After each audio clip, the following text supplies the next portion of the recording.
मालिक, मैं तो अभी बहुत छोटी हूँ, मैं सहन नहीं कर पाऊंगी। लेकिन मालिक पर तो जुनून सवार था। वह इस मौके का फायदा उठाना चाहते थे। उन्होंने कहा, जितने पैसे चाहिए ले लो, पर आज मुझे मत रोको। मेरे मालिक 60 साल के बूढ़े इंसान थे, लेकिन दिल अब भी उनका जवान था। वह रोज मुझे 500 देते और कहते कि मेरे पैरों की मालिश कर दो। मैं खुशी खुशी ये काम कर देती। एक दिन जब घर पर कोई नहीं था, तो मालिक ने मुझे कमरे में बुलाया और उन्होंने दरवाजा बंद कर दिया और मुझे 1000 देकर कहा, आज मेरे पूरे बदन में दर्द है, मेरे बदन की मालिश कर दो। मैंने सोचा, ये बूढ़े इंसान हैं, मालिश कर देती हूँ। पर जैसे ही उन्होंने अपने कपड़े उतारे, मेरी तो जान निकल गई, क्योंकि उनका इरादा तो बहुत कुछ था। दोस्तों, आपसे हाथ जोड़कर विनती है कि मेरे चैनल को जरूर सब्सक्राइब कीजिए। चलिए कहानी शुरू करते हैं।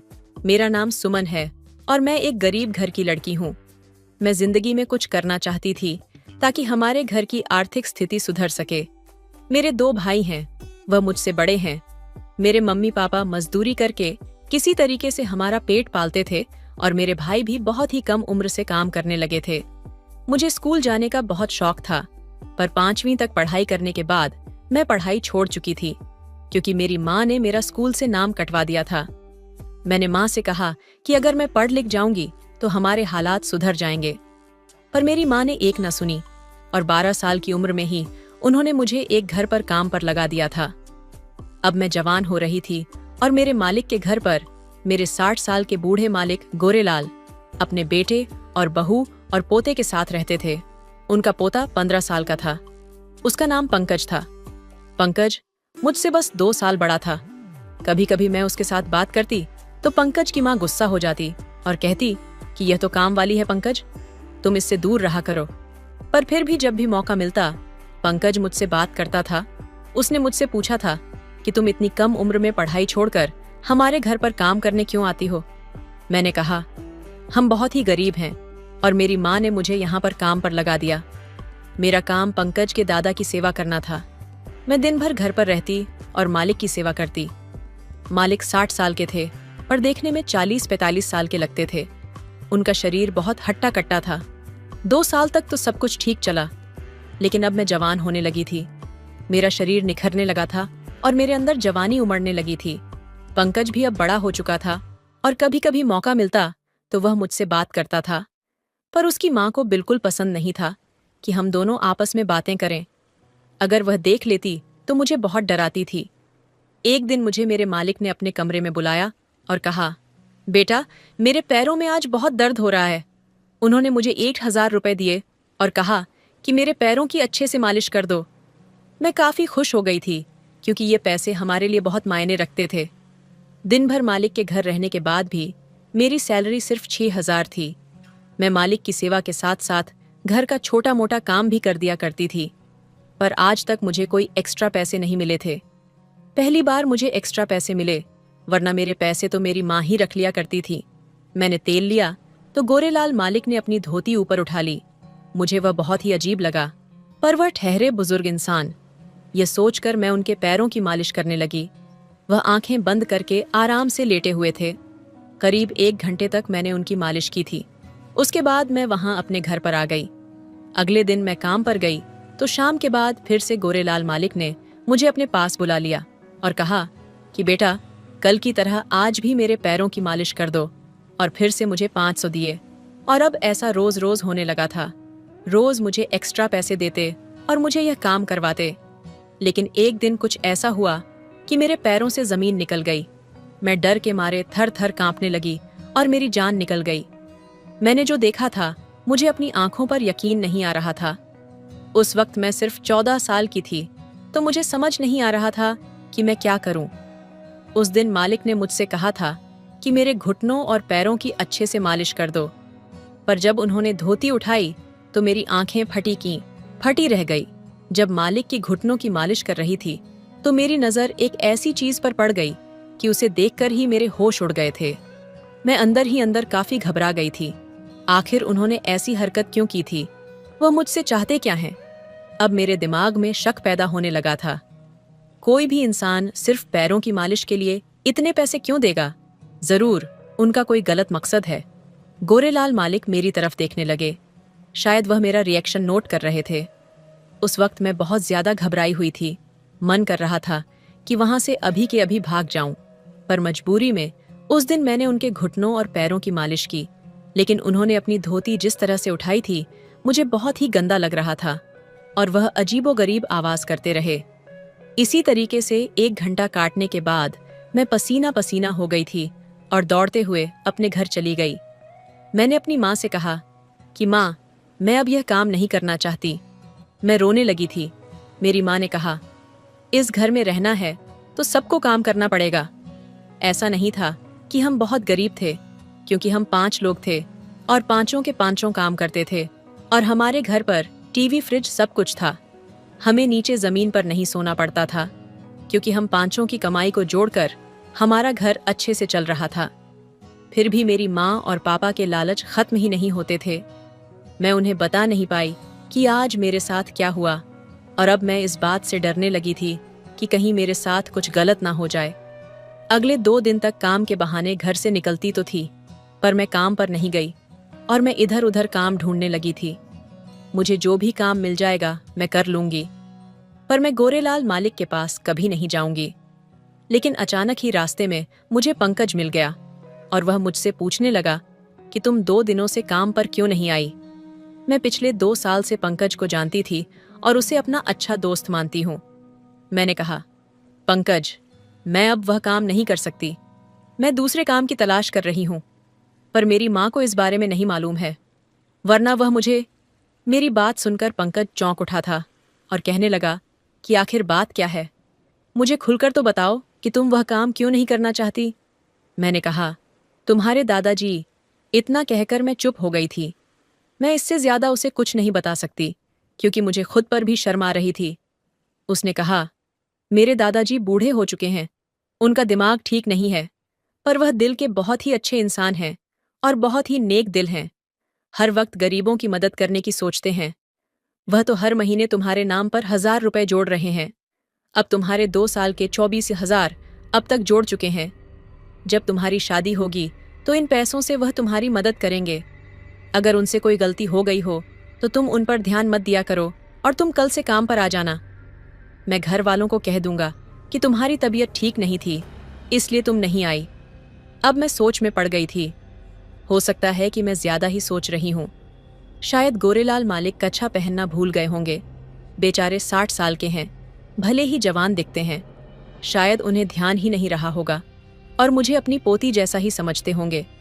बेचारे मेरी शादी का पैसा भी जोड़ रहे हैं और मैं ही इतनी पागल हूँ कि उनके बारे में क्या क्या सोच लिया। अगले दिन से ही मैं फिर से काम पर जाने लगी और गोरेलाल मालिक फिर से मुझे अपने पास बुला लेते और पैसे देकर कहते कि मेरे पैरों की मालिश कर दो। लेकिन अब मैंने नोटिस किया कि वह जब धोती को ऊपर उठाते तो उनका सब कुछ नजर आ जाता था। हालांकि वह आगे पीठ करके रहते थे और कभी कभी ही मेरी तरफ देखते थे। मुझे यह काम करना बिल्कुल भी अच्छा नहीं लगता था और रात होते ही मुझे इस काम के एक्स्ट्रा पैसे मिलते थे, जो कि मुझे अपनी माँ को भी नहीं देने पड़ते थे। तो मैं लालच में आ गई थी। एक दिन मैं मालिक के घुटनों की मालिश कर रही थी। पंकज की माँ अचानक से कमरे में आ गई। उनके आते ही मालिक ने अपनी धोती को बिल्कुल सही कर लिया। अब मुझे शक होने लगा कि मालिक मुझे दिखाने के लिए ही सब कुछ कर रहे हैं। फिर भी मजबूरी में मैं रोज काम के लिए आती थी। लेकिन 1 महीने बाद कुछ ऐसा हुआ कि मैं सारी रात रोती रही, चिल्लाती रही, पर मेरी आवाज सुनने वाला घर पर कोई नहीं था। पंकज अपने मम्मी पापा के साथ एक शादी में गया हुआ था और पंकज की माँ ने मेरी माँ को फोन करके कह दिया था कि हम 2 दिनों के लिए बाहर जा रहे हैं और आपकी बेटी को 2 दिनों तक हमारे घर पर ही रहकर मेरे ससुर जी की सेवा करनी पड़ेगी। घर का सारा काम करना पड़ेगा। उसके लिए अलग से मेरी माँ को वह 2000 देने वाली थी। मेरी माँ तो खुश हो गई थी, क्योंकि वह लालची थी और मुझसे यह कह दिया था कि घर का सारा काम कर देना और खाना बना देना और मालिक की अच्छे से देखभाल करना और तुम वहीं पर रात में रुक जाना। पर मुझे बिल्कुल भी सही नहीं लग रहा था और मैं बहुत घबरा रही थी।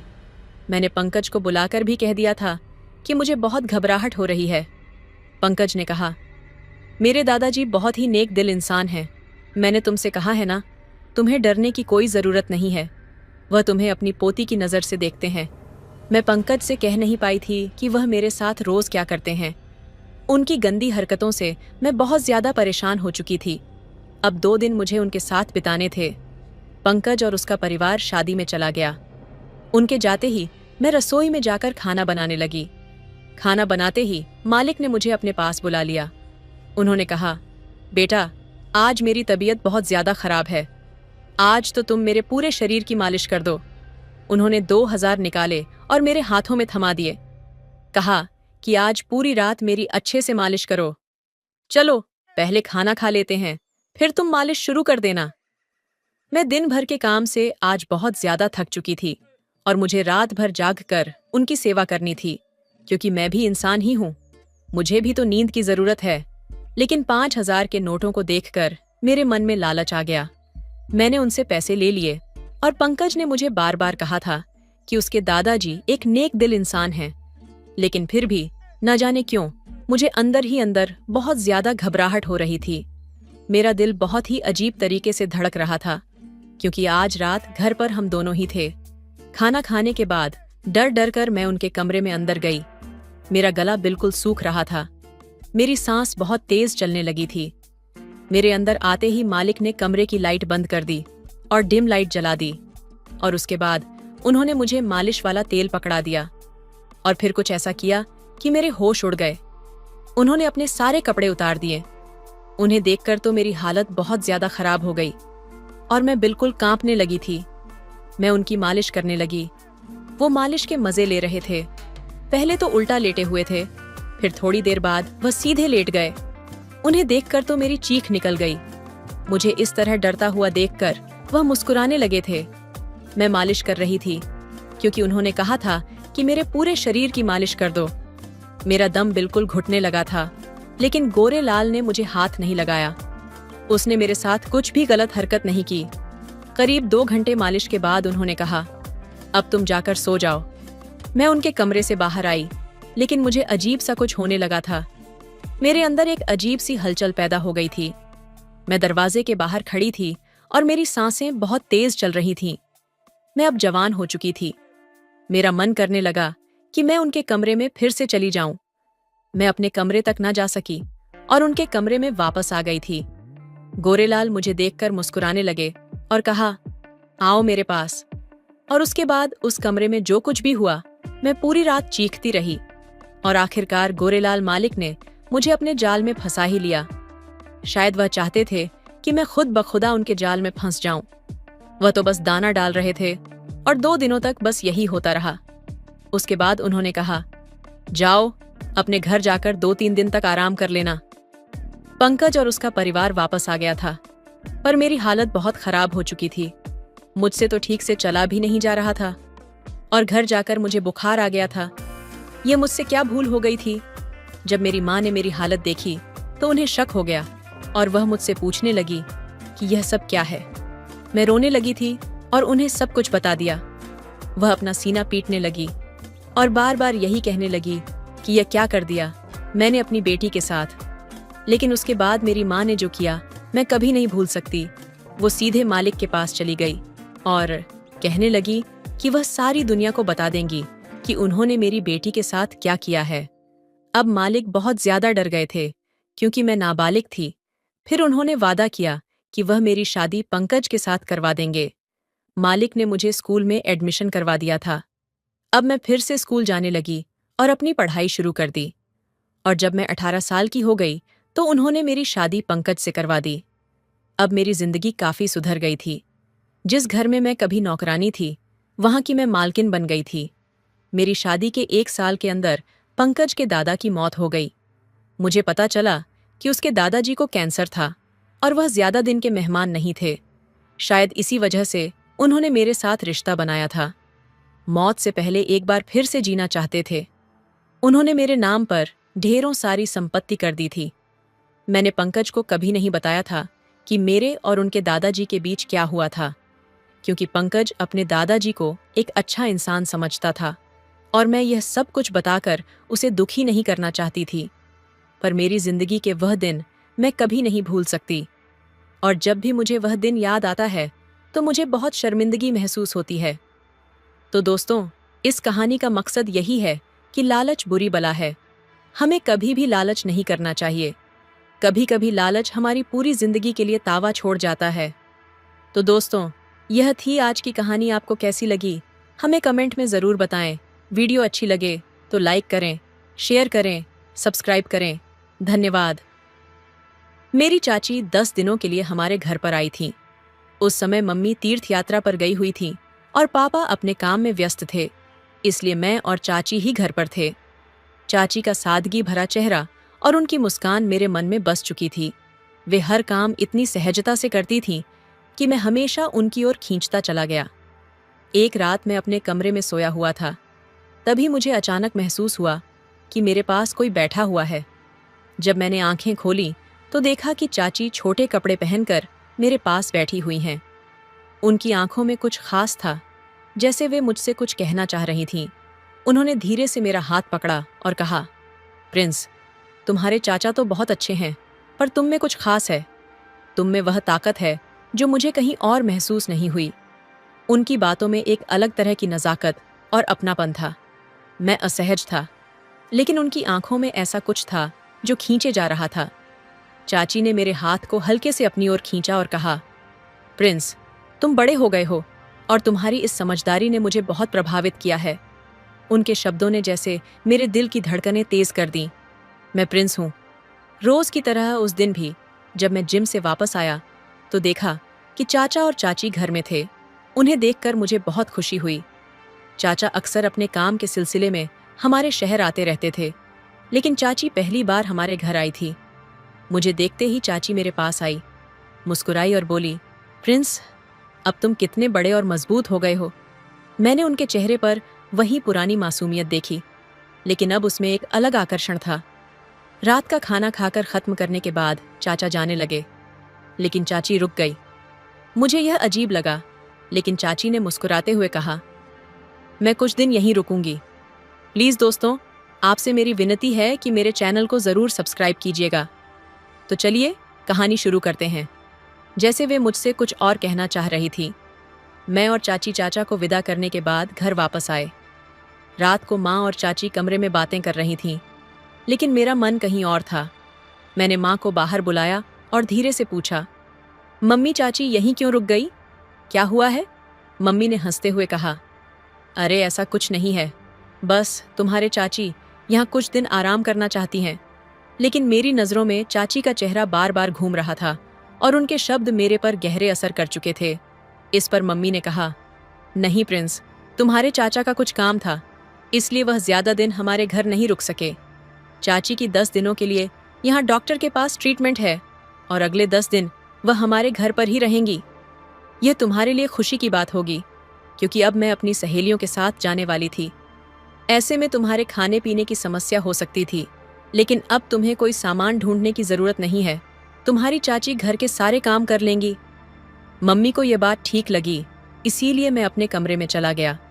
मैंने मम्मी से चाची के ट्रीटमेंट के बारे में पूछा था। दोस्तों, चाची के आने से पहले मम्मी का कॉलोनी की एक सहेली के साथ मंदिर दर्शन का कार्यक्रम तय था, जो 2 दिन में होने वाली थी। अब कुछ दिन मम्मी घर पर नहीं थी और उन्होंने चाची को इस बारे में पहले ही बता दिया था। चाची ने मुस्कुराते हुए कहा, आप बेफिक्र होकर दर्शन करने जाएं। घर के सारे काम और प्रिंस का मैं अच्छे से ख्याल रखूंगी। दूसरे दिन तय योजना के अनुसार मम्मी अपनी सहेलियों के साथ देव दर्शन के लिए निकल गई। उनकी यात्रा पूरी 10 दिनों की थी। मेरे पिताजी भी अपने ट्रांसपोर्ट के बिजनेस के काम के लिए अक्सर बाहर रहते थे और वे भी कल सुबह ही शहर से बाहर गए थे। अब घर में मैं चाची के साथ में अकेला था। मम्मी ने घर से निकलते ही मुझे 8 फ़ोन किए थे। उन्हें मेरी बहुत चिंता हो रही थी। शाम को जब मैं घर आया तो खाना बनाने के लिए किचन में जाने लगा। तभी मैंने देखा कि चाची किचन से मेरा खाना लेकर बाहर आ रही थी।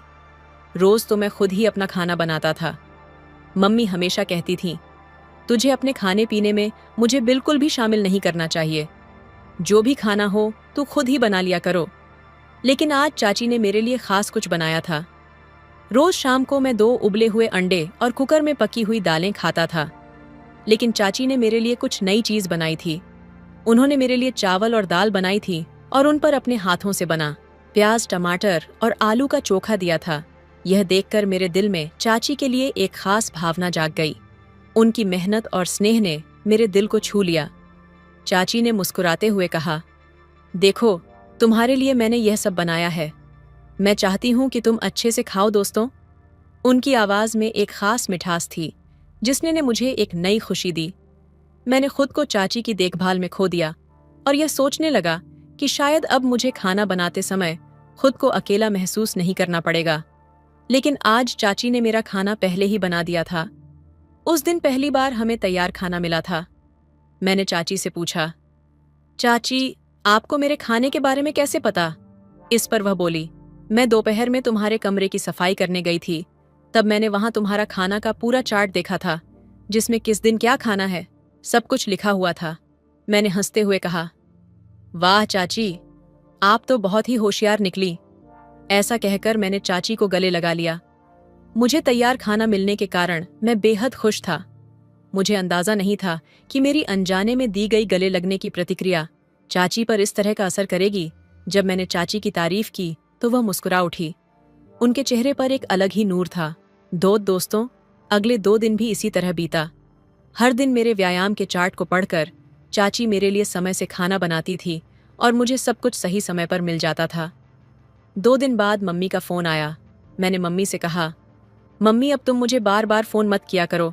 पिछले 3 दिनों में तुम्हारे 10 कॉल्स आ चुके हैं। तुम मेरी चिंता करना छोड़ दो चाची। मेरे डाइट से लेकर खाने तक सब कुछ सही समय पर और व्यवस्थित ढंग से दे रही है। अब तुम मुझे बिल्कुल भी फ़ोन मत करो। बस अपनी ट्रिप का आनंद लो। मेरी चिंता करने के लिए चाची हैं। उस दिन के बाद मम्मी ने मुझे फ़ोन करना बंद कर दिया था। कभी कभार वह मुझे सिर्फ 1-2 मैसेज करती थी। उस रात को चाची मेरे कमरे में आई। उन्होंने कहा, आज मुझे नींद नहीं आ रही है। चाची मुझसे बातें करने लगी। बातें करते करते मैंने उनसे पूछा, चाची, आपकी कौन सी ट्रीटमेंट चल रही है इस पर? चाची ने हल्के से मुस्कुराते हुए कहा, बच्चा होने की दोस्तों। मैंने और कोई सवाल नहीं पूछा। तभी अचानक बिजली कड़की। तेज आवाज से चाची घबराकर मुझसे लिपट गई। जब उन्होंने मुझे अचानक से जोर से गले लगाया तो मुझे थोड़ी शर्म महसूस हुई, क्योंकि वह मेरी चाची थी। लेकिन इस पल ने मुझे एक अजीब सी खुशी दी, जैसे कि हम दोनों के बीच कुछ खास हो रहा हो। उनका स्पर्श मेरे दिल की धड़कनों को तेज कर रहा था। मैंने महसूस किया कि चाची की नज़दीकी से मुझे एक असीमित सुकून मिल रहा था। दोस्तों, चाची वैसे तो जवान थी और आज रात उनकी नज़दीकी ने मुझे थोड़ा असहज कर दिया। काफ़ी देर तक चाची ने मुझे अपनी बाहों से अलग नहीं किया, बल्कि वह मेरे शरीर पर बार बार हाथ फेरती रही। तब मैंने उन्हें दिलासा दिया और कहा, चाची, आप बॉडी बिल्डर भतीजे की चाची हैं। इस छोटे से आवाज़ से क्या डरना है दोस्तों? उनकी नज़र देखकर मुझे खुद ही शर्माने लगी और मेरी नज़रें नीचे झुक गईं। मैंने कहा, मुझे बहुत नींद आ रही है, और उन्हें उनके कमरे में जाकर सोने के लिए कहा। सुबह मैं अपने समय पर कॉलेज के लिए निकल गया। दोपहर में चाची अपने ट्रीटमेंट के लिए जाती थी। उस दिन रात को जब मैं अपने कमरे की लाइट बंद करने वाला था, तभी जोर जोर से मेरे कमरे का दरवाज़ा खटखटाया गया। दरवाज़ा खोलते ही चाची सामने खड़ी थीं। घबराई हुई हालत में मेरे कमरे में दौड़ती हुई आई और मुझे देखते ही चाची ने मुझे जोर से गले लगा लिया। वह मुझसे बहुत ज्यादा लिपट गई थी। अब तो बिजली कड़कने की आवाज़ भी नहीं आई थी। फिर उन्हें डरने की क्या बात थी? मैंने उनके सिर पर हाथ फेर कर पहले उन्हें शांत किया। चाची अब मेरी बाहों से अलग होने को तैयार नहीं थी। उन्होंने कहा, प्रिंस, आज मैं दीदी के कमरे में अकेले नहीं सो सकती। मुझे अजीब अजीब ख्याल आ रहे हैं। या तो तू मेरे कमरे में सो जा या मुझे तेरे साथ तेरे कमरे में सोने दे। मैंने चाची को शांत किया और पूछा, तुम्हें किस बात का डर लग रहा है?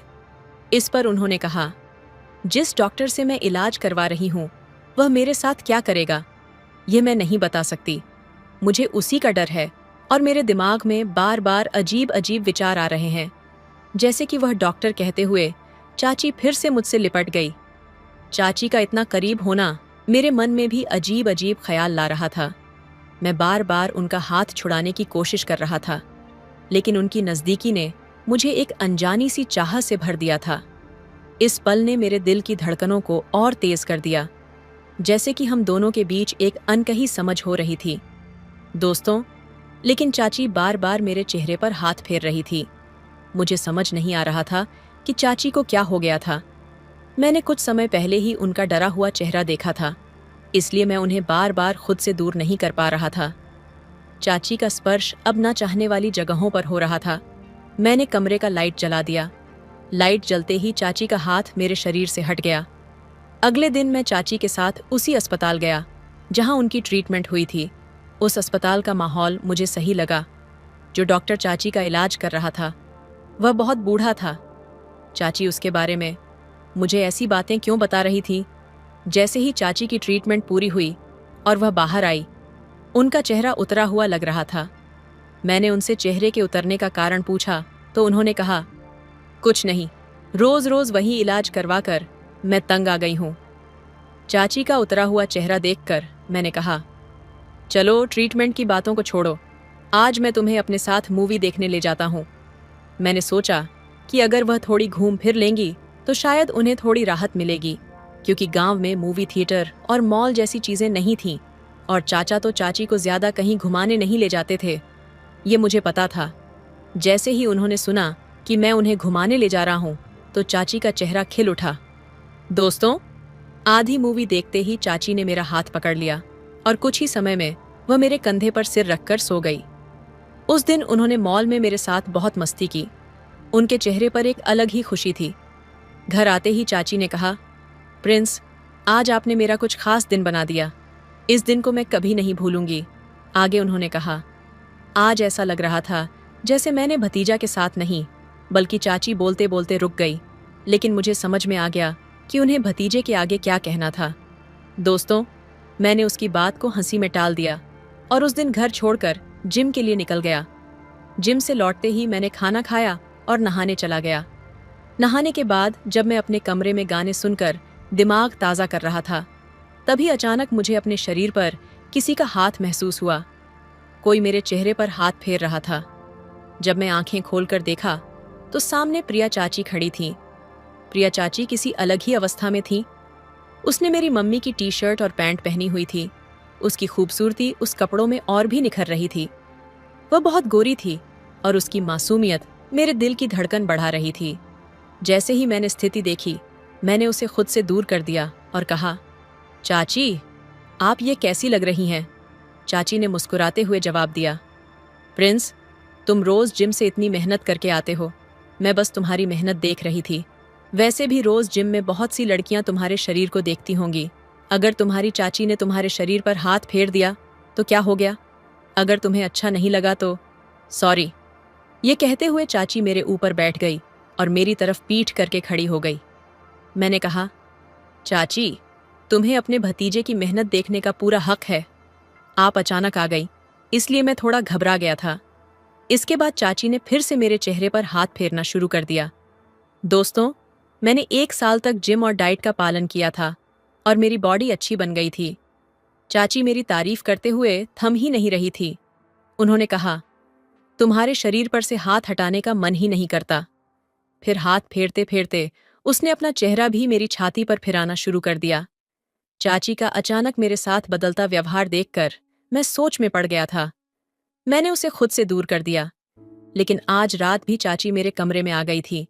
उस पल में हमारे बीच एक नई समझ और अनकही भावनाओं का जाल बुनने लगा था। कहीं ना कहीं मेरे दिल में चाची के लिए कुछ अलग सा महसूस हो रहा था। क्या यह सिर्फ आकर्षण था या कुछ और? यह सवाल मेरे मन में गूंज रहा था। दोस्तों, आज तो उसने हद ही कर दी। वह मेरे चाचा का एक टी शर्ट पहनकर आई थी और उसके नीचे ना तो जीन्स थी और ना ही कोई नाइट पैंट। उसने जो टॉप पहना था वह बस उसकी जांघों तक ही आ रहा था। उसके चेहरे पर थोड़ा मेकअप भी था जो उसकी खूबसूरती को और बढ़ा रहा था। चाची उसी तरह मेरे सामने आकर बैठ गई। मैंने उनसे पूछा, आप कहाँ जाने की तैयारी कर रही हैं? इस पर उन्होंने हंसते हुए कहा, प्रिंस, तुम्हें हर बात सिखानी पड़ेगी। चाची ने कहा, मेरा मतलब था कि मुझे बहुत गर्मी लग रही है, इसलिए मैंने यह छोटे कपड़े पहन रखे हैं। मैंने सुना है कि शहर में औरतें रात को सोने से पहले मेकअप करती हैं, तो मैंने आज वहीं ट्राई किया है। वैसे भी कुछ दिनों में मुझे अपने ससुराल जाना पड़ेगा। वहां मुझे घर में गावन पहनने की इजाजत नहीं होगी। अगर मैं अभी अपनी यह इच्छाएं पूरी नहीं करूंगी तो कब करूंगी? ये बोलते बोलते चाची ने मेरा हाथ अपने हाथ में ले लिया और पूछा, प्रिंस, मैं तुम्हें कैसी लगती हूँ? मैंने सीधे तौर पर कहा, आप तो बहुत ही खूबसूरत हो। जैसे ही मैंने उसे यह कहा, वह तुरंत ही मेरी ओर खिसक कर बैठ गई। चाची का बर्ताव अब मुझे थोड़ा अजीब लगने लगा था। मैंने उन्हें कमरे में जाकर सोने के लिए कहा तो उसने जवाब दिया, मुझे अकेले सोने की आदत नहीं है, अकेले सोने में मुझे डर लगता है। ऐसा कहकर वह मेरी ही कमरे में सो गई। जब से चाची मेरे कमरे में सोने लगी थी, तब से रात को मैं ठीक से सो नहीं पाया था। उस रात भी चाची ने नींद में बड़बड़ाना शुरू किया और मेरा हाथ पकड़ लिया। हाथ पकड़कर वह मुझे अपनी ओर खींचने लगी। तब मुझे गुस्सा आने लगा, क्योंकि उसकी वजह से मेरी नींद पूरी नहीं हो पा रही थी। गुस्से में मैंने उसका हाथ झटक दिया और बिस्तर से उठकर फर्श पर बिछाए गए बिस्तर पर सो गया। फर्श पर रात भर मुझे नींद ही नहीं आई। यह सब और कितने दिन चलेगा, मुझे कुछ समझ नहीं आ रहा था। चाची के साथ बढ़ती नजदीकियां और मेरी उलझने दोनों ही मेरे दिल और दिमाग में एक तूफान बना रही थी। क्या यह सब सिर्फ एक था, या फिर यह अनकही भावनाएं एक नई दिशा में बढ़ रही थीं? दोस्तों, अब तो मुझे ऐसा लगने लगा था कि चाची जल्दी से जल्दी अपने घर चली जाएं, क्योंकि दिन बदन उनकी नजरें मुझ पर टेढ़ी होती जा रही थीं। अगले दिन दोपहर के 12 बजे मैं सोकर उठा और तैयार होकर जब मैं कमरे से बाहर आया तो बाहर पापा दिखे। मुझे देखते ही पापा बोले, प्रिंस उठ गया? तू आज उठने में इतनी देर कैसे हो गई? मैंने चाची के बारे में पापा के सामने कोई शिकायत नहीं की और झूठ बोल दिया कि रात को मैं मूवी देख रहा था। पापा ने कहा, ठीक है, और खाना खाकर अपने कमरे में आराम करने चले गए। पापा के घर आ जाने से मुझे थोड़ी राहत मिली थी। पापा के आराम करने के बाद चाची ने मेरा हाथ पकड़कर मुझे खाने के लिए बिठाया। वह मुझे इस तरह से खाना परोस रही थी जैसे वह मेरी नई नवेली दुल्हन हो। उसकी आंखों में एक विशेष चमक थी जो मुझे उसकी ओर खींच रही थी। मैंने सिर झुकाकर जैसे तैसे खाना खाया, लेकिन उस रात मुझे अच्छी नींद आई। क्योंकि पापा घर पर थे, इसलिए चाची मेरे कमरे में नहीं आई। रात को पापा मेरे कमरे में सोए थे। अगले दिन नाश्ता होते ही पापा अपने काम पर जाने के लिए निकल गए। जाते समय पापा ने कहा, अब मैं 4 दिन के बाद ही घर लौटूंगा। मतलब पापा सिर्फ 1 दिन के लिए घर आए थे। पापा के जाते ही मैं भी अपना सामान समेटने के लिए अपने कमरे में चला गया। जब मैंने सब कुछ समेटकर हॉल में कदम रखा तो मैंने एक ही जूता पहना हुआ था। तभी चाची के चिल्लाने की आवाज सुनाई दी। उनकी चिल्लाने की आवाज से मैं दौड़ता हुआ वहां गया। वह मम्मी के कमरे के बाथरूम में नहा रही थी और अंदर से कह रही थी, प्रिंस, गर्म पानी का गीजर लीक हो गया है। यहाँ चारों तरफ पानी ही पानी है और गीजर के गर्म पानी में मुझे बहुत जलन हो रही है। मेरी धड़कनें तेज होने लगी। मैं तुरंत बाथरूम की तरफ बढ़ा। चाची की आवाज में एक अलग ही तान थी जो मेरे दिल को छू रही थी। उसके चेहरे पर चिंता और परेशानी के साथ साथ एक मासूमियत भी थी। मैं क्या करूं? मैंने पूछा, क्या मैं मदद कर सकता हूं? चाची ने कहा, हाँ, अगर तुम गीजर की पाइप चेक कर दो तो अच्छा होगा। उसकी बात सुनकर मैं अंदर चला गया। चाची की स्थिति देखकर मैं थोड़ा अड़चन में था, लेकिन उसने मुझे अपनी आंखों से संकेत दिया। उसकी आंखों में एक रहस्यमय चमक थी जो मुझे और करीब खींच रही थी। जैसे ही मैंने गीजर की पाइप चेक की, चाची ने मुझे अपने पास बुलाया। प्रिंस, क्या तुम मुझे गर्म पानी में मदद कर सकते हो? उसने पूछा। उसकी आवाज में हल्का डर था। मैंने तुरंत नल बंद कर दिया और पानी की। सर्दियों की एक हल्की धूप भरी दोपहर थी। जब मैं चाची के घर पहुंचा, वहां की शांति में एक मासूमियत थी और दिल में हल्की बेचैनी। मैंने पूछा, क्या मैं कुछ मदद कर सकता हूं? चाची मुस्कुराई और बोली, हाँ, अगर तुम गीजर की पाइप चेक कर दो तो अच्छा होगा। उनकी बात सुनकर मैं बाथरूम की ओर बढ़ गया। अंदर का वातावरण नम था और गीजर से उठती भाप ने माहौल को कुछ खास बना दिया था। चाची वहीं खड़ी थीं। उनकी आंखों में एक अनजानी चमक थी। उस रहस्यमय नजर से जैसे मेरी धड़कनें तेज हो गईं। मैंने पाइप को ध्यान से चेक करना शुरू किया, लेकिन मेरा मन उस चमक और चुपचाप खड़े हुए संवाद में उलझ गया। जैसे ही मैंने पाइप ठीक की, चाची की आवाज मुझे और गहराई से खींच लाई। प्रिंस, उन्होंने मेरे नाम को एक अद्भुत नरमाई से पुकारा। क्या तुम मुझे गर्म पानी में मदद कर सकते हो?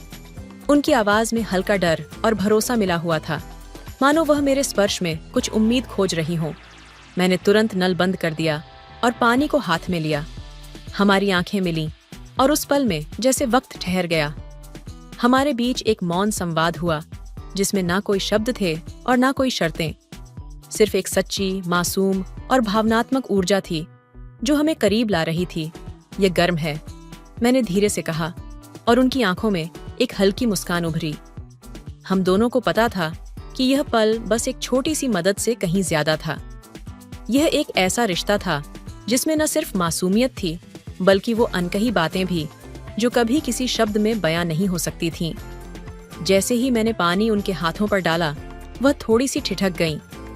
मैंने उनकी ओर देखा और पाया कि उनकी आंखों में हल्की नमी थी, लेकिन वह एक संकोच भरी मुस्कान के साथ मेरी ओर देख रही थीं। उस क्षण में कुछ ऐसा था जो दिल के तारों को छू गया। एक कोमलता, एक अनकहा भरोसा। सब ठीक है? मैंने धीरे से पूछा, उनकी आंखों में झांकते हुए। वह हल्के से मुस्कुराईं और सिर हिलाया। हाँ, सब ठीक है, बस पानी थोड़ा गर्म है, उन्होंने कहा, लेकिन उनकी आवाज में एक ऐसी सच्चाई थी मानो वह सिर्फ गर्म पानी की बात नहीं कर रही थीं। हमारे बीच का यह सन्नाटा बोलता हुआ सा लग रहा था। मैंने धीरे से उनकी हथेलियां थामी, ये सुनिश्चित करते हुए कि उन्हें कोई परेशानी न हो। चाची ने मेरी ओर देखा। उनकी आंखों में गहराई से छुपी भावनाएं जैसे उभरकर सामने आने लगीं। वह पल हमें और करीब खींच लाया, मानो दिलों के बीच की दीवारें टूट रही हों। मैंने उनके चेहरे की ओर देखा, जहां हल्की सी परेशानी और शांति का एक अनोखा मिश्रण था। प्रिंस, उन्होंने मेरी ओर देखते हुए कहा, तुम्हारी मासूमियत और देखभाल हमेशा मुझे एक नई ऊर्जा देती है। उनकी आवाज में एक मिठास थी और उनकी आंखों में एक अनकही कहानी। उस पल में हमारी भावनाएं शब्दों से परे हो गईं। वह रिश्ता जो हम दोनों के बीच बना था, उसमें ना कोई शर्तें थीं, ना कोई परिभाषाएं, बस एक गहरी कनेक्शन, एक ऐसा एहसास जो दिल से निकलकर पूरे वातावरण में घुल गया था।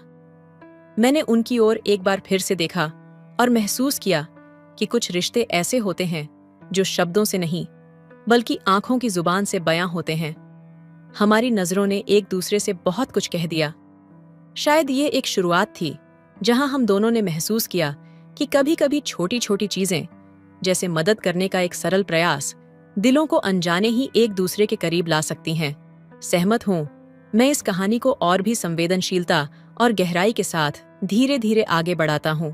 उनकी आवाज में छिपे एहसास ने मुझे जैसे भीतर तक झकझोर दिया। मैं कुछ पल के लिए चुप रहा। हमारी आंखें आपस में जुड़ी रहीं। हर भावना इतनी साफ थी कि दिल की धड़कनें सुनाई देने लगीं। कमरे में नमी और भाप से भरी गर्माहट के बीच एक खामोश जुड़ाव था जो किसी लहर की तरह हमारे चारों ओर घुमड़ रहा था। मैंने धीरे धीरे उनका हाथ पकड़कर गर्म पानी से हटाया। ठीक है, अब सब कुछ सही है, मैंने कहा, पर मेरे शब्दों में भी एक हल्का कंपन था। उनकी आंखों में झांकते हुए मुझे महसूस हुआ कि वह भी उसी उलझन में थीं। वह उलझन जो प्यार और समझ के उस नाजुक क्षण में आकार ले रही थी। चाची ने एक लंबी सांस ली और उनके होंठों पर एक हल्की मुस्कान उभरी। ये मुस्कान एक ऐसी गहरी भावना को छिपाने की कोशिश कर रही थी जिसे शायद वह खुद भी समझ नहीं पा रही थीं। मैंने उनका हाथ अब भी अपने हाथ में थामे रखा और उस स्पर्श में एक सच्चाई थी। उनकी उंगलियों की हल्की सी थरथराहट ने दिल के हर कोने को स्पर्श किया। तुम बहुत परवाह करते हो, उन्होंने धीमे से कहा। उनकी आवाज में एक कृतज्ञता थी, लेकिन उसके पीछे एक भावुकता भी थी जो किसी लंबे समय से दबी हुई थी। उनकी आंखें मुझसे कह रही थीं कि यह पल सिर्फ एक संयोग नहीं था। ये वह क्षण था जब हम दोनों ने एक दूसरे की नजदीकी को एक नए रूप में महसूस किया, मासूम और गहराई भरा। मैंने धीरे से उनकी ओर झुकते हुए कहा, यह बस आपकी मुस्कान है जो मुझे हर बार खींच लाती है। ये शब्द अनजाने ही मेरे होंठों से फिसल गए, लेकिन सच्चे थे। चाची की आंखों में एक नई चमक आ गई, मानो उन शब्दों ने उनके दिल की छिपी हुई भावनाओं को छू लिया हो। वह थोड़ा झिझकते हुए पीछे हटने लगीं, लेकिन फिर रुक गईं। उनके चेहरे पर हल्का सा गुलाबीपन आ गया था और वह अपनी साड़ी के पल्लू को ठीक करने लगीं। मैं बस उन्हें देखता रहा, इस खूबसूरत क्षण को अपनी आंखों में कैद करने की कोशिश करता हुआ। वह धीमे कदमों से आगे बढ़ीं और खिड़की के पास जा खड़ी हुईं। खिड़की से बाहर गिरती धूप उनकी झुकी हुई पलकें छू रही थीं और उनकी हर सांस मेरे दिल की धड़कनों से जुड़ती जा रही थी। प्रिंस, उन्होंने फिर मेरी ओर मुड़ते हुए कहा, कुछ एहसास ऐसे होते हैं जिन्हें हम चाहकर भी शब्दों में नहीं बांध सकते। मैंने उनकी बात सुनी और महसूस किया कि वह सच कह रही थीं। कुछ कहानियां दिलों के बीच बुनती जाती हैं, बिना किसी स्पष्ट शुरुआत या अंत के। हमने यह जान लिया था कि यह हमारी कहानी थी। धीरे धीरे बढ़ती हुई, भावनाओं से गहराई में उतरती हुई, हम वहीं खड़े रहे, एक दूसरे की मौजूदगी में खोए हुए, उस जादू को महसूस करते हुए जो सिर्फ हमारे बीच ही था। तो दोस्तों, आपको ये कहानी कैसी लगी कमेंट करके ज़रूर बताएं। मेरी उम्र 16 साल थी, लेकिन मुझे अपनी उम्र के लड़कों में ज़्यादा दिलचस्पी नहीं थी। मुझे पक्की उम्र के मर्दों का चस्का था। मेरा संबंध हाई सोसाइटी से था। मेरे पापा एक बहुत बड़े बिजनेसमैन थे। उन्हें अपने बिजनेस से फुर्सत नहीं मिलती थी। देश विदेश की बिजनेस डील करने में बिजी रहते थे। मेरी माँ की अपनी अलग सोशल एक्टिविटीज़ थी। कभी किसी पार्टी, कभी बर्थडे पार्टी, कभी मैरिज पार्टी, तो कभी एवर्सिटी पार्टी। उन्हें पार्टी से फुर्सत ही नहीं मिलती थी। मैं अपने माँ बाप से बहुत ज़्यादा मजबूर थी, अपनी किस्मत से लाचार थी। मेरे माँ बाप मुझ पर बिल्कुल भी ध्यान नहीं देते थे, लेकिन मुझे इस बात की कोई परेशानी नहीं थी। बचपन में मुझे इस बात का दुख होता था कि मैं अपने माँ बाप के साथ समय बिताऊं, लेकिन जैसे जैसे मैं बड़ी होती गई, मेरी अपनी अलग एक्टिविटीज़ होती चली गई। मैं भी अपनी दुनिया में मगन हो गई थी।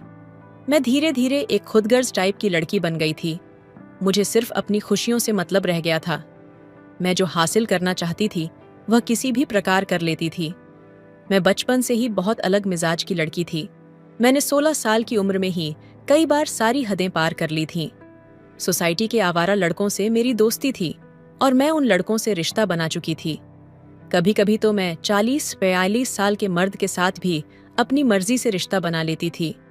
बल्कि ज्यादा उम्र के मर्दों के साथ संबंध बनाते हुए मुझे ज्यादा अच्छा लगता था। कम उम्र के लड़कों से मैं सेटिस्फाई नहीं हो पाती थी। ये मेरा एक अलग ही शौक था। लोग इस उम्र में पढ़ाई पर ध्यान देते हैं, जबकि मैं इन चीज़ों में पड़ चुकी थी। मेरी माँ को मेरे बारे में सारी बातें मालूम थीं कि मैं क्या करती फिर रही हूँ, लेकिन उनके पास इतना समय नहीं था कि वह मेरी अच्छी परवरिश करती। वह अपनी ही दुनिया में मग्न थी। और फिर हमारे जैसे हाई सोसाइटी में, अमीर घरों में लड़कों से दोस्ती करना कोई गलत नहीं समझा जाता था। मेरी माँ भी इस बात को जानती थी कि लड़कों के साथ मेरी दोस्ती है और यह दोस्ती सारी हदें पार कर जाती है। लेकिन फिर भी मेरी माँ ने मुझे कभी नहीं रोका। बस धीरे शब्दों में मुझे समझा दिया था कि कभी असुरक्षित संबंध मत बनाना। इस वजह से भी मुझे खुली छूट थी। इस बार भी मैंने सोच लिया था कि मैं अपने शौक के अनुसार एक बड़ी उम्र के आदमी के साथ संबंध बनाऊंगी। और मुझे जो पसंद आया वह मेरे इंग्लिश के टीचर थे, जो मुझे बहुत पसंद थे। क्योंकि एक तो उनकी उम्र मेरी सोच के अनुसार थी, लगभग 40 से 45 साल के, और दूसरा मुझे वह मर्द बड़ा ही जुनूनी जैसा लगता था। उसकी आंखों में भी मुझे देखकर चमक उभर आई थी, जिसकी वजह से मैं फौरन ही उसकी तरफ खींची चली जाती थी। मैं पढ़ाई में बिल्कुल भी अच्छी नहीं थी, क्योंकि मैं दूसरे गलत कामों में पड़ चुकी थी। जो गलत शौक पाल रखे थे, उनकी वजह से पढ़ाई पर बिल्कुल ध्यान नहीं दिया जाता था। और मुझे इस बात से भी कोई मतलब नहीं था, क्योंकि मेरे जरा से भी नंबर कम आते थे तो मैं किसी भी टीचर के साथ कोई ऐसा काम कर लेती जिसकी वजह से फौरन मेरे पेपर के नंबर बढ़ा देते थे। और इस बार भी ऐसा ही होने वाला था। मैं जानती थी मैं इंग्लिश का पेपर अच्छा नहीं दे पाऊंगी, और मुझे उस टीचर के साथ संबंध बनाकर मुझे टीचर को अपने जाल में फंसाना था, जिससे कि मेरे पेपर के नंबर बढ़ जाए। पेपर हो जाने के बाद मैं बहुत ज्यादा परेशान थी, क्योंकि मेरा पेपर बिल्कुल भी अच्छा नहीं हुआ था और मैं ये बात बहुत अच्छे से जानती थी। थोड़े दिनों के बाद पेपर्स की चेकिंग शुरू हो गई। मेरा पेपर चेक हुआ तो सर ने मुझे अपने रूम में बुलाया और मुझे डांटते हुए कहने लगे, पूजा, ये क्या हरकत है? ये आपने किस तरीके का पेपर दिया है? टीचर की पर्सनैलिटी काफी रौबदार थी। उनके बोलने का अंदाज भी ऐसा था कि सामने वाला इंसान एकदम से डर जाए। वो मेरी तरफ गहरी निगाहों से देखते हुए बोल रहे थे। उनकी निगाहें मेरे शरीर के आर पार हो रही थीं और मैं उनकी निगाहों का मतलब बहुत अच्छे से समझ रही थी। मैं उम्र में तो सिर्फ 15 से 16 साल की थी, लेकिन जो जो काम मैं इस उम्र में कर चुकी थी, मैं समय से पहले ही काफी बड़ी हो चुकी थी। मैंने मासूम सी शक्ल बनाकर कहा, सर माफ कर दें, पता नहीं कैसे पेपर इतना खराब हो गया। ये कहते कहते मैं सर के बिल्कुल करीब चली गई थी, इतना करीब कि मैं सर की सांसों और सरसराहट साफ सुन सकती थी। मुझे इतना करीब देखकर सर हड़बड़ा गए थे। शायद उन्हें उम्मीद नहीं थी कि मैं इतनी जल्दी उनके करीब हो जाऊंगी।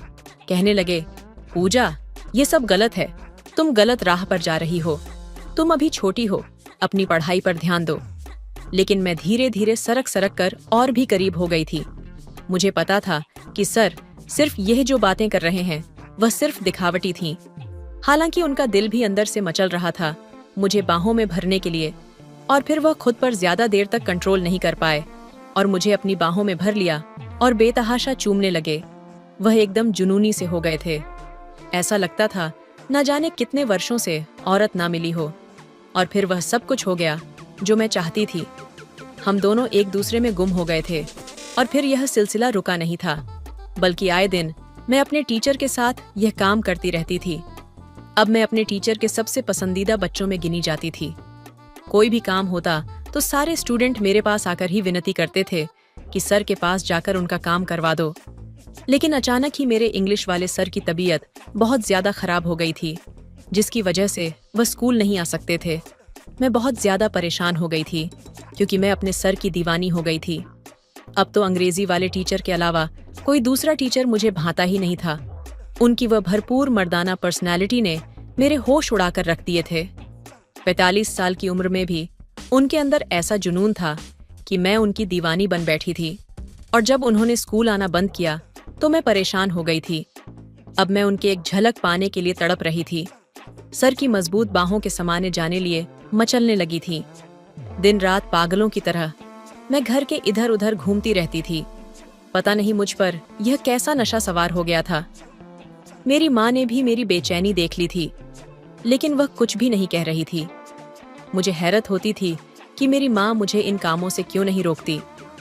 वह मुझ पर ध्यान देती भी कैसे मेरी और उनकी मुलाकात दिन में बस सुबह नाश्ते की टेबल पर होती थी, और कभी कभी तो पूरा दिन बिना झलक देखे निकल जाता था। मेरी माँ सुबह सवेरे तैयार होकर निकल जाया करती थी। मेरे पापा भी अपने बिजनेस के सिलसिले में ज्यादातर बाहर ही रहते थे। मेरी माँ ने मुझे मेरे हाल पर छोड़ दिया था। शायद उनकी नज़र में यह सब कुछ गलत नहीं था। उन्हें लगता था कि यह हम अमीर लोगों के शौक होते हैं, जिनके बिना लोगों की शान अधूरी रहती है। इसलिए वह मुझ पर बिल्कुल भी ध्यान नहीं देती थी, लेकिन मैं भी उन पर बिल्कुल ध्यान नहीं देती थी। बस अपने कामों में बिजी रहती थी। मैंने अपनी माँ को नजरअंदाज किया और मैं फिर से अपने सर को याद करने लगी। मेरे अंदर की बेचैनी सिर्फ मेरे सर ही खत्म कर सकते थे, क्योंकि उनके अलावा मुझे अब कोई दूसरा मर्द भाता ही नहीं था।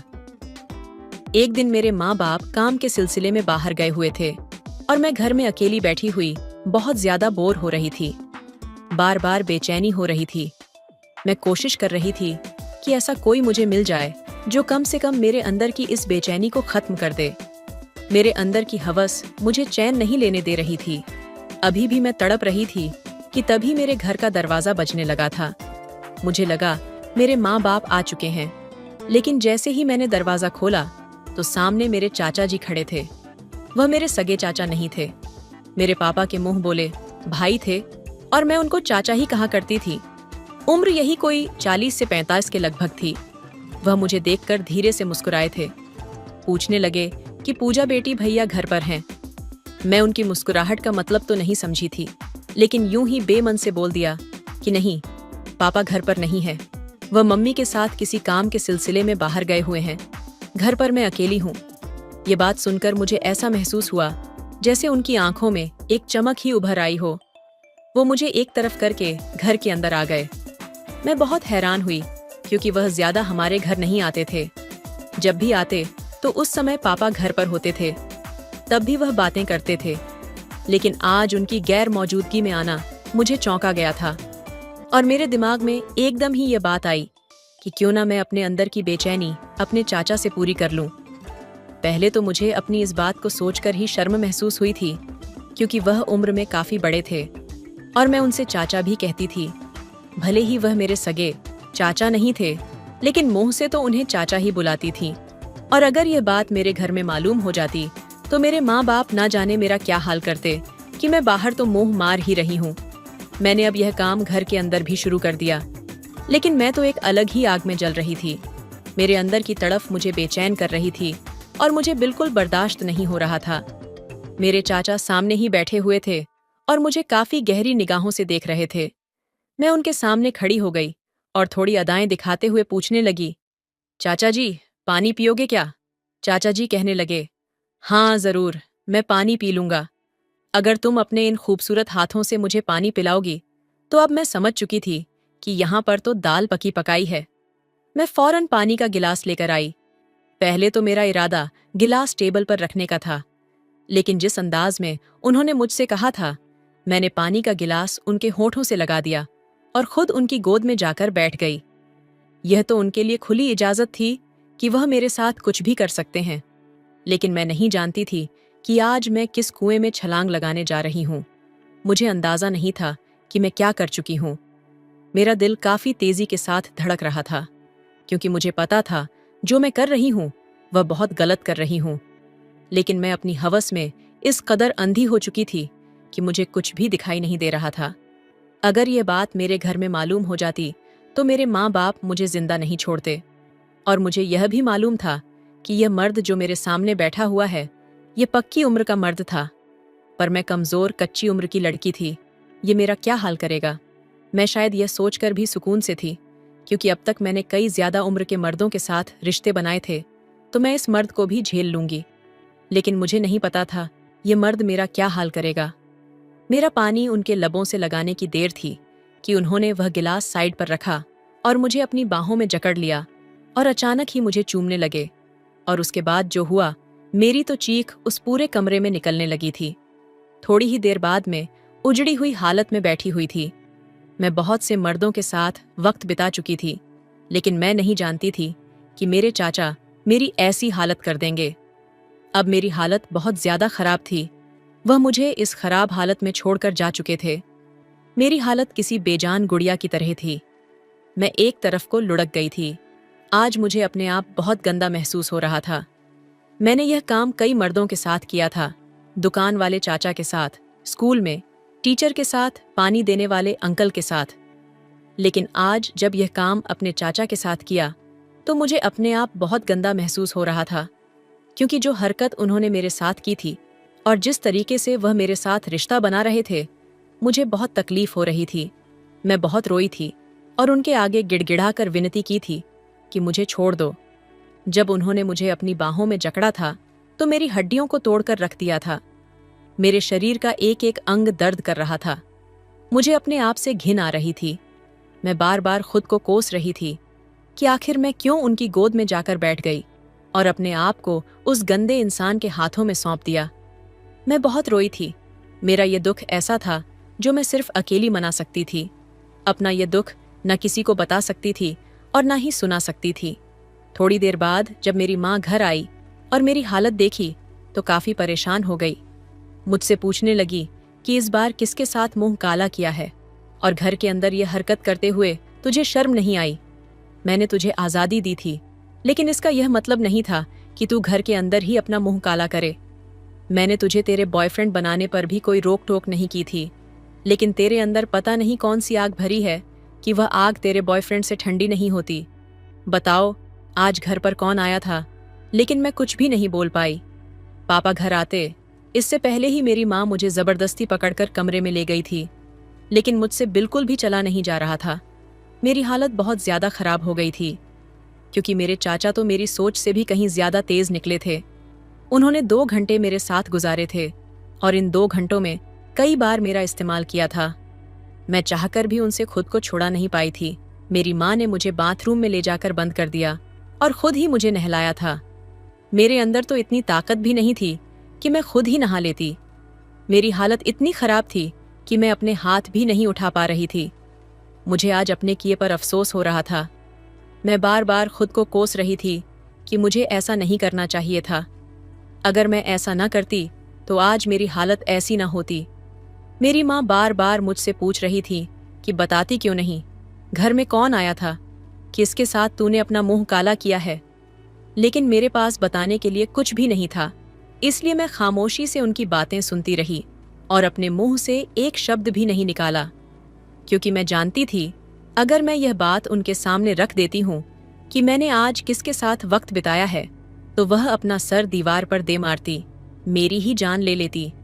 वह कैसे यह बर्दाश्त करती कि मैं अपने ही चाचा के साथ ही, वह तो मेरा गला ही दबा देती।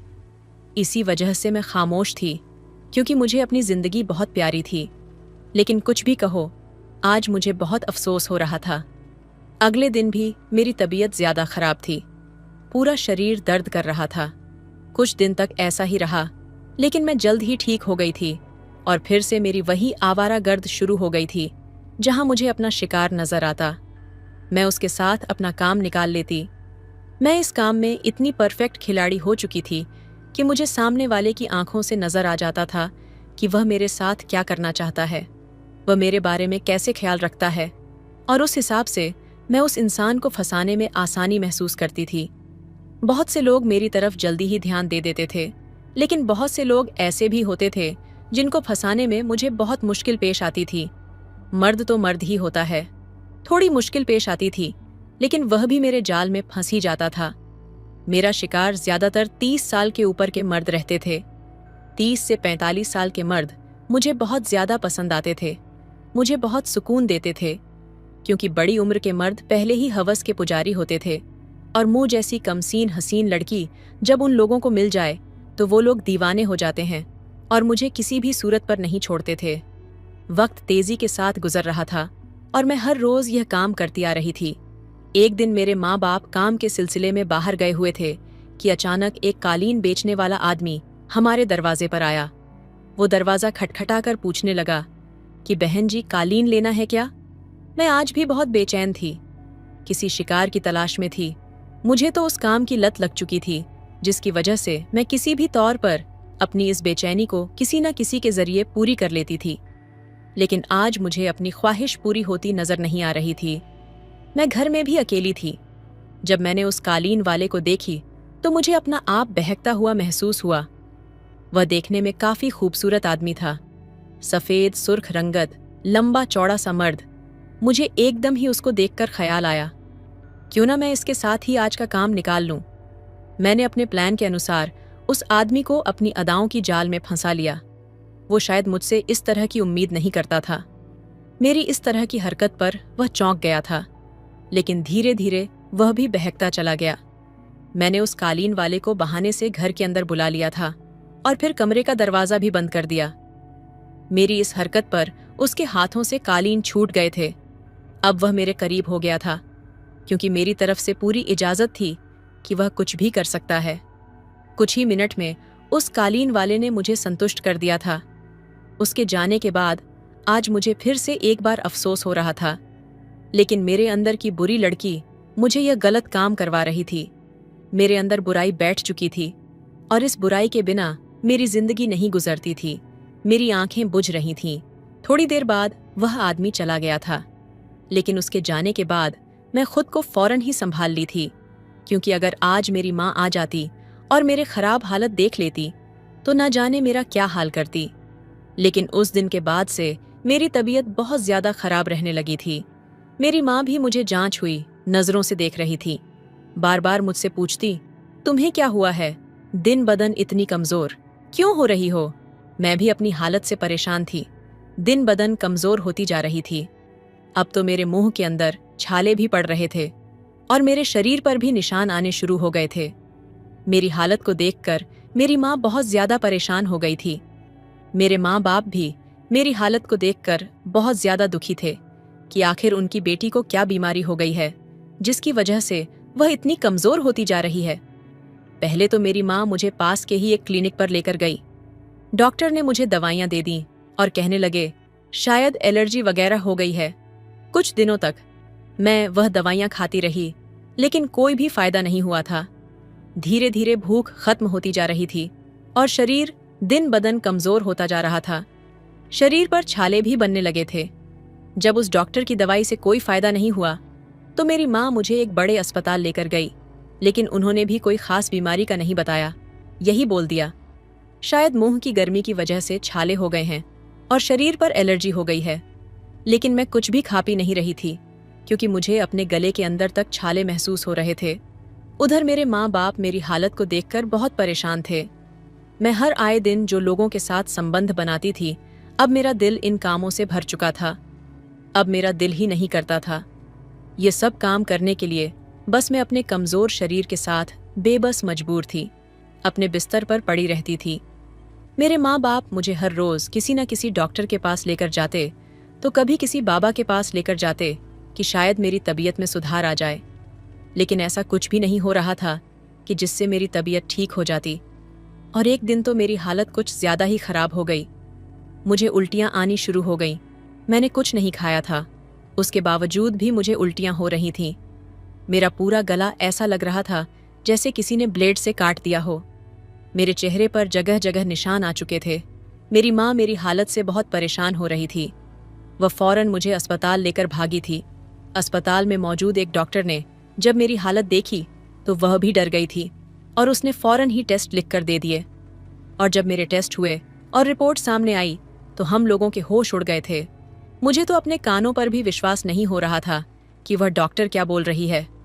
मेरी माँ ये सब खबर सुनकर जमीन पर गिर गई थी। उन्हें विश्वास नहीं हो रहा था कि डॉक्टर यह क्या बोल रही है। मेरी माँ को मेरे गलत कामों के बारे में पता था। उन्हें पता था कि मैं हर रोज नए मर्दों के साथ संबंध बनाती हूँ।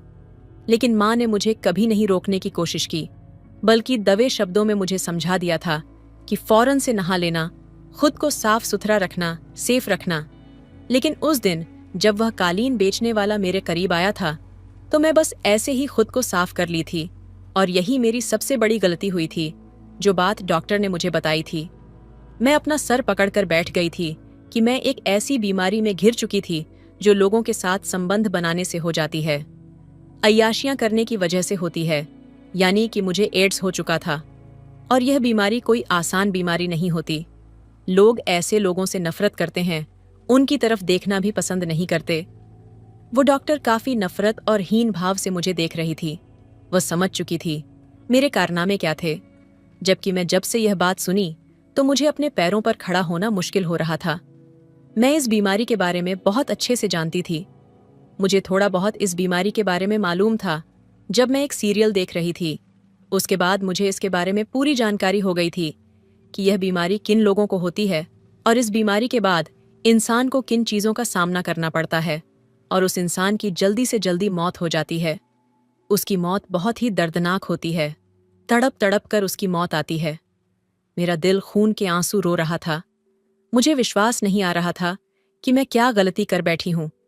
जबकि मेरी माँ भी अपना सर पकड़े हुए बैठी थी। कहने लगी, पूजा, मैंने तुझे कितना समझाया था। शुरू में मैंने तुझे रोकने की कोशिश की थी, लेकिन जब मुझे लगा तू नहीं मानेगी तो मैंने तुझे तेरे हाल पर छोड़ दिया था। लेकिन तुझे यह भी समझा दिया था कि तुझे खुद को सेफ्टी रखना है। लेकिन तूने यह क्या कर दिया? ये क्या कर बैठी तू? अब मैं तेरे बाप को क्या मुंह दिखाऊंगी? दुनिया जमाने को क्या मुंह दिखाऊंगी? हम दोनों ही रो रहे थे। मेरे बाप को जब मेरी माँ ने घर जाकर यह बात बताई तो वह भी हैरान हो गए थे, क्योंकि मेरे पापा का तो इस बारे में जरा भी जानकारी नहीं थी। बस मेरी माँ ही इन बातों को जानती थी। और आज मुझे अपनी माँ पर भी अफसोस और गुस्सा आ रहा था कि जब उन्हें मेरे बारे में सारी बातें पता थीं तो उन्होंने मुझे इन बात के लिए रोका क्यों नहीं। मेरे पापा यह खबर सुनकर सर पकड़कर बैठ गए थे। वह गुस्से से मेरी माँ पर चीखने चिल्लाने लगे, जब तुम्हें मालूम था तुम्हारी बेटी गलत कामों में पड़ चुकी है तो तुमने उसे रोका क्यों नहीं। मेरी माँ ने रोते हुए कहा कि यह मेरी बात नहीं मानती थी, तभी मैंने इसे इसके हाल पर छोड़ दिया था। मेरे पापा ने गुस्से में कहा, अगर तुम्हें पता था ये तुम्हारी बात नहीं मानती और ये बिगड़ चुकी है तो तुमने इसकी शादी क्यों नहीं कराई। तुम कम से कम मुझे बताती तो सही, मैं इसकी समय पर शादी कर देता। मेरी माँ सर झुकाए सारी बातें सुन रही थी और बर्दाश्त कर रही थी, जबकि मैं एक कोने में बैठी सिसक रही थी, क्योंकि मैं समझ चुकी थी मेरी मौत अब जल्द होने वाली है। और इतनी दर्दनाक मौत का सोचकर मेरे रोंगटे खड़े हो रहे थे। मेरे पापा मेरे करीब आए और मेरे मुंह पर एक जोरदार थप्पड़ मार दिया। कहने लगे, अच्छा हुआ जो तेरे साथ ये हो गया, और भगवान ने चाहा तो तुम कुत्ते की मौत मरोगी। तुम जैसी औलाद से अच्छा है कि मैं बे औलाद होता। तुम्हारे पैदा होते ही तुम्हारा गला घोट देता। वह मुझे थप्पड़ मारकर जा चुके थे, जबकि मैं अपनी हालत से बहुत ज्यादा परेशान थी। अब दिन बदन मेरी हालत खराब होती जा रही थी। मैं बहुत कमजोर भी हो गई थी। मेरी माँ ने मुझे कमरे में बंद कर दिया था, क्योंकि अगर मैं बाहर आ जाती तो मेरी हालत को देखते ही लोगों को खबर हो जाती कि मुझे क्या हो गया है। लोग मुझसे नफरत करते, क्योंकि ऐसे लोग नफरत के काबिल ही होते हैं, और इस नफरत में लोग मुझे पत्थर मारते, और मैं इसी लायक ही थी। मुझ जैसी गंदी लड़की के साथ ऐसा ही होना चाहिए था। मैंने तो किसी को भी नहीं छोड़ा था। अपनी हवस मिटाने की खातिर कालीन बेचने वाले आदमी, पानी देने वाले अंकल, सामान बेचने वाले अंकल और अपने टीचर तक को नहीं छोड़ा था। और जो आखिर में मेरे साथ हुआ था वह मेरे सामने था, जो मेरी मौत बनकर मेरे लिए आया था। उस कालीन वाले आदमी के साथ संबंध बनाकर अब उसका मैं भुगत रही थी। यकीनन उस आदमी को भी एड्स का मर्ज था, जिसकी वजह से मुझे भी यह बीमारी हो गई थी। मैं अंदर ही अंदर खुद को कोसती थी कि मैंने उस कालीन बेचने वाले के साथ क्यों वक्त बिताया था। अगर मैं उस कालीन बेचने वाले के साथ यह काम ना करती तो आज मेरी यह हालत ना होती, बल्कि मैं भी सेहतमंद होती। काश मैं ये गलत कामों में ना पड़ी होती तो मैं भी एक खुशहाल जिंदगी जी रही होती। लेकिन मैं नहीं जानती थी कि मुझ पर भगवान के कहर टूटने वाला है। अब मैं बहुत कमज़ोर हो गई थी। मेरी हालत ऐसी थी कि मैं उठकर दूसरे कमरे तक भी नहीं जा पाती थी। मेरी माँ बहुत ज़्यादा परेशान रहती थी। बहुत सारे लोग हमारे घर पर आते थे और मेरे बारे में पूछते थे कि पूजा किधर है, वह नज़र नहीं आती। जबकि मेरी माँ डरी हुई दरवाजे की तरफ देखते हुए बोल देती कि वह अपनी मौसी के घर चली गई है, इसकी वजह से वह यहाँ दिखाई नहीं देती। जबकि मुझे यह बात बहुत ज़्यादा तकलीफ देती कि मेरी माँ को मैं मेरे बारे में किसी को बताते हुए कितनी शर्म महसूस होती होगी। समय गुजरने के साथ साथ मेरी बीमारी बढ़ती जा रही थी। डॉक्टरों ने मेरा इलाज करने से मना कर दिया था कि अब इसका इलाज मुमकिन नहीं है। बहुत सारे डॉक्टर तो मुझे देखते ही दूर चले जाते थे, कहते, इस लड़की को अब हमारे पास लेकर मत आया करो, अब इसका इलाज मुमकिन नहीं है और इसने जो किया है उसी की सज़ा भुगत रही है। मैंने कई बार रो रो कर भगवान से अपने पापों की माफ़ी मांगी थी, लेकिन अब बहुत देर हो चुकी थी। मेरी माफ़ी के सारे रास्ते बंद हो चुके थे, लेकिन फिर भी मैंने हिम्मत नहीं हारी थी। मैं हर वक्त माफ़ी मांगती रहती थी। मेरी माँ ने मेरा बहुत इलाज कराया, लेकिन कोई भी फ़ायदा नहीं हुआ था, क्योंकि इस बीमारी का कोई इलाज था ही नहीं। मेरी माँ के पास पछतावे के सिवा कुछ नहीं रहा था। अगर मेरी माँ मुझ पर रोक टोक करती, मुझे समझाती, तो आज मैं इस गलत राह पर नहीं चलती। हालांकि गलत काम से मेरी माँ ने शुरू में मुझे समझाया था, लेकिन अब मैं अपनी गलती अपनी माँ के सर पर थोप रही थी। हम जिस इलाके में रहते थे काफ़ी अमीर इलाका था, और शायद हमारे जैसे अमीर फैमिली में इस तरह के कामों को गलत नहीं समझा जाता होगा। चाहे लड़के हों या लड़कियां, खुद अपनी मर्जी से जिंदगी जीते हैं और उनके लिए किसी भी चीज़ की पाबंदी नहीं होती। मेरे साथ भी ऐसा ही हुआ था। आज भी मैं बिस्तर पर पड़ी हुई हूँ, क्योंकि ऐसे इंसानों की मौत जल्द भी नहीं आती। वह लोग जब तक खुद को ख़त्म नहीं कर लेते और हड्डियाँ गल नहीं जाती, उन लोगों की आंखें बंद नहीं होती। मैं अब आप सबको यही बोलूँगी कि भगवान के लिए ऐसे गलत कामों में ना पड़े। अपनी मोहब्बत, अपना तन, अपना मन सिर्फ और सिर्फ अपने जीवन साथी के लिए संभाल कर रखें। इस कहानी को सुनाने का बस यही मकसद है कि जो लोग इन गलत कामों में पड़ चुके हैं, भगवान के लिए आप लोगों से हाथ जोड़कर विनती है कि इन गलत कामों में ना पड़े। और अगर आप गलत कामों में पड़ चुके हैं तो अभी आपके पास समय है। अपने कदम पीछे खींच ले और अपने भगवान से माफ़ी मांग ले, और आगे से यह काम करने से तौबा कर ले, क्योंकि यह गंदगी का रास्ता है। गंदगी में कदम रखोगे तो गंदगी तुम्हारे शरीर से ज़रूर लिपट जाएगी, और इस गंदगी के दाग ऐसे होते हैं जो छुटाने से भी नहीं छूटते। तो दोस्तों, यह थी आज की कहानी। आपको कैसी लगी हमें कमेंट में ज़रूर बताएं। वीडियो अच्छी लगे तो लाइक करें, शेयर करें, सब्सक्राइब करें। धन्यवाद।